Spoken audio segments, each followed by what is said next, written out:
এই 15 বছরে কিন্তু তারা বহু সুবিধা নিয়ে নিছে আমাদের থেকে।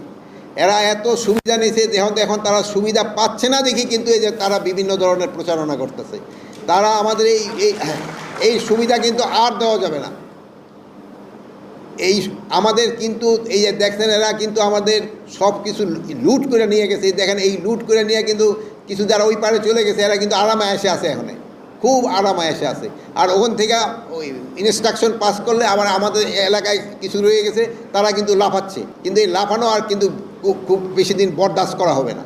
তাদের আইনের আওতায় আনতে হবে এবং তাদেরও আমরা বলে দিচ্ছি যে তারাও যেন বেশি বাড়াবাড়ি আমাদের জন্য না করে। আগস্ট মাসের পরে আমাদের অনেক থানা থেকেও হাতিয়ার কিন্তু অনেক লুট হয়ে গেছে। আমাদের কিন্তু একটা অস্ত্র অভিযান চলছে, কিন্তু আমাদের যেই পরিমাণ অস্ত্র উদ্ধারের আমরা আশা করছিলাম কিন্তু ওই পরিমাণ অস্ত্র কিন্তু উদ্ধার হয় নাই।